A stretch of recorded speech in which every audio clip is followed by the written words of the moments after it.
Mr. Speaker, ladies and gentlemen of the House, our guests here today, and all Iowans listening and watching online, welcome back to the Iowa House of Representatives. A special welcome to newly elected members of the body. Your fresh perspectives and ideas are a welcome addition to the chamber. Representative Smith, congratulations on your election as leader of your caucus. I look forward to working with you together based on a relationship we've had in the past of being successful in finding common goals to work on behalf of Iowans. I know you will all agree that this is truly a special honor to return here today to work on behalf of Iowans toward a better future for our state. After spending time with Iowans as I've traveled across the state, there is something on their minds that I would challenge the legislature to give careful consideration. There is increasing concern that gridlock has taken hold in Washington, D.C. What was once an effective legislative process has instead devolved into crisis management, unable to escape campaign mentality. The relevance of this dysfunction is clear when you consider how much of the work we do in this building that is in some way tied to federal programs. My challenge to you is to carefully consider whether we can best serve Iowans by cutting some of the federal strings that have attached themselves to our efforts here. We must focus on how best to serve Iowans. As Congress and federal agencies become too inflexible and unresponsive, perhaps it is best that we take a more state-based approach. With public confidence in the federal government at an all-time low, it is a credit to the work we've done here in the Iowa House, Senate, and Governor Branstad's office that Iowans do still have confidence in their state government. In Iowa, we still put people before politics. We still come together to get our work done. We still hold ourselves accountable. When we say we are going to let Iowa taxpayers keep more of their money, we do it. When we commit to a common sense budget and those principles, we follow them. We work hard to deliver on our promises. We must continue this tradition.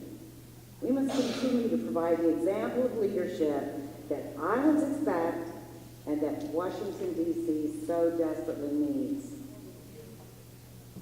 The 2013 session saw the passage of significant legislation: property tax reform, transforming our education model, and innovating how we provide health care for needy Iowans are all noteworthy accomplishments that are certain to be part of the legacy of the 85th General Assembly.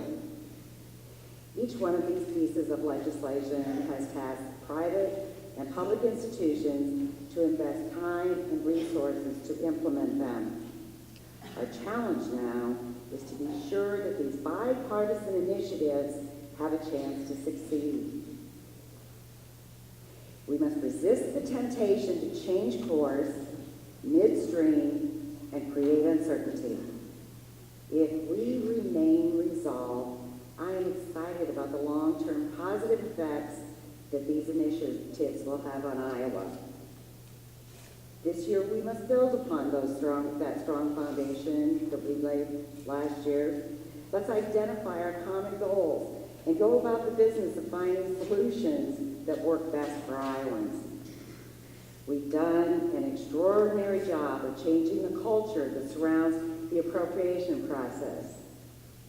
As a result, our spending is a healthy reflection of our revenue. We are among the most financially secure states in the nation, and there is once again confidence that we will honor the commitments that we have made. Vigilance is needed to maintain this fiscal health going forward. It only takes one undisciplined budget to destroy the progress that we have made. If we continue to adhere to the common sense budgeting principles that we have set out, Iowa will continue to be prepared for whatever lays ahead. I am encouraged that the unemployment rate in Iowa has dropped to a 5-year low, and that is among the lowest in the nation.